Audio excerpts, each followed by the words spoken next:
Hi everybody, my name is Robert Linkle. Welcome to Aging with Strength, trainingtheolderadult.com here at Be Stronger Fitness. Today we're going to go through a single leg Romanian deadlift or a single leg stiff leg deadlift progression, how to work our clients from being able to bilaterally hinge and work our way all the way up to unilaterally hinging. This is a challenging progression for a lot of our clients, especially if they've had knee, hip, or back issues, or any kind of ankle or stability issues along the way. This can be a daunting task, but it is a good way to progress your clients. Might take a couple of weeks, could take a couple of years, you just never know. So our first one in this step is just teaching our client how to bilaterally hinge. In the first step of this progression, I like to use bands and deload them. Okay, so you're gonna hold the bands, hold down, we call this cue, hands in your pockets, pushing the hips back, teaching the client how to displace their hips, to find their eccentric hamstring stretch. We'll use cues like the file cabinet drawer is open, push it shut, the chair is behind you and I'm pulling it away, get your butt back over the chair, any cue that teaches them hip displacement. When they're good with this and you're ready to go, let go of the bands and do just a traditional bilateral hinge, bilateral RDL, stiff leg deadlift, whatever you'd like to call it. From that point, we need to teach them how to, number two, how to stand on a single leg and how to have a single leg support. So again, we're gonna deload, we're gonna hold on to our bands, hands in your pockets, up, switch feet, return, up, switch feet, and return. As they get used to switching their feet on the box, we'll go to a single leg step up, which we call a kickstand, leaving their leg behind them, and then eventually we'll do a knee up, toe up. So we're working different transitions of weight, different positions to balance, and then we'll go through all that same progression, alternating, kickstand, and then we'll bring the knee and toe up, all without the bands, teaching them what it's like to transition and shift their weight around on one leg. Now we're ready to start official single leg RDLs, and we're gonna do called down climbing. We're gonna cue the leg in the back to extend, and we're gonna squeeze this glute so we know the glute is on.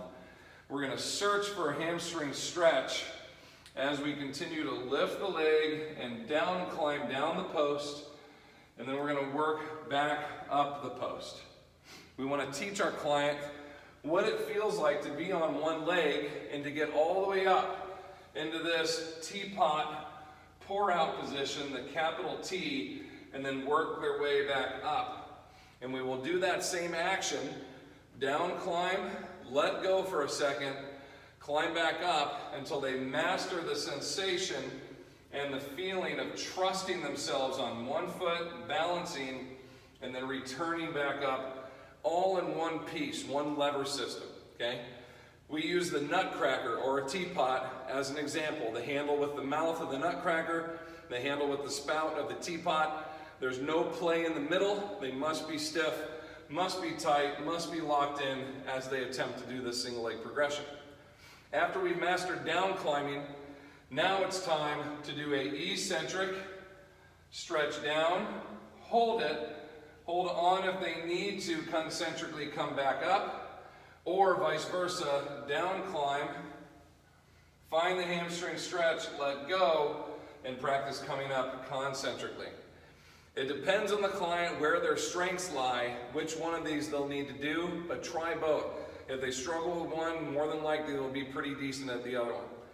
Practicing an eccentric stretch, a stabilizing and a concentric coming up, breaking into pieces, really helps bring them to the next point, which is a deloaded, using our bands again, single leg RDL. It's a hard jump to go from holding onto a post straight to a single leg with nothing. The hinge, the initial engagement and finding balance, a lot of our clients just tip right over because they're used to reaching and grabbing for something. So what we want to teach them now is to pull the bands down, hips in their pocket, or hands in their pockets, displace their hips back, lift that leg way up in the back. We want this leg to go as high as we can because it is the counterweight.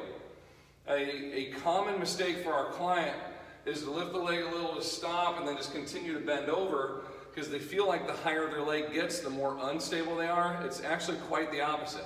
The higher that leg gets, it's a greater counterweight to help their chest pivot and hinge into that centerpiece, and it helps them balance.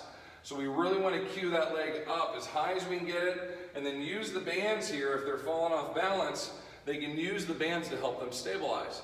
But ideally, it just stays in their pocket, hinge, hold, return, hinge, hold, return. We get to the point where they can do this pretty well on each leg, even if they're falling over a little bit. And then we're ready for a regular RDL. The post is in front just as an emergency, as a safety blanket. They do their RDL and they return. If they need to grab on, they're there. I'll show you from here so you can see my whole leg.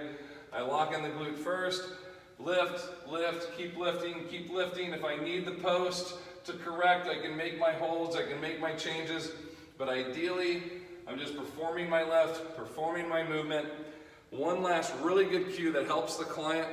We'll see this cheat often. As they're hinging, they'll open this hip because they want to recruit from their right lumbar to help them stabilize. So if you open the hip, this musculature engages and it helps them stabilize over the hamstring. So we're going to take this back foot, corkscrew, point it at this floor leg, and keep pointing it in as they hinge, and that'll really help keep the hips closed, and they'll really feel this right leg or floor leg hamstring stretching pretty big to get them into the right spot. These are your 6-step progressions, plus all the little modifications I gave you in there. It's probably like 20 steps, but work with all of those to help your clients learn what it's like to build the strength, the coordination, the balance, the need to be able to balance on one foot, to work through this range of motion, a great fall prevention based exercise, because it teaches them what it's like to be on one foot, to correct, to get back into the right positions. So if they're ever on one foot, or what we call floating, if they're slipping and sliding, getting into positions they're not capable or comfortable of doing often. The single leg deadlift, it'll all reflect back into their brain. It's just like proper training. It'll come back and they'll reflect back to that moment and say, I know how to do this. I'm strong, I'm stable, I'm capable to do this movement correctly and hopefully prevent or save a fall. Or because we've done enough lifting, if they do fall, they survive that fall without any major injuries or a break, ultimately leading to some pretty bad physical therapy or even worse. So keeping our clients as strong as we can, as stable as we can, moving in the right direction. All 6 steps leading to that single leg support. Also helps create some unilateral balance to help them in their gait. All these great things come from these 6 steps. I hope you enjoyed this. If you have any comments or questions, post them below. I will answer them. Remember to join our Q&A lives we're doing every couple of weeks. We have our live mentorship coming up here soon. We have our live event in October, and we have Education Week coming up here soon. 8 days of free content coming out just for you. Make sure you sign up, register for that as soon as you can. Have a great day. Thank you for joining us. We'll talk to you later.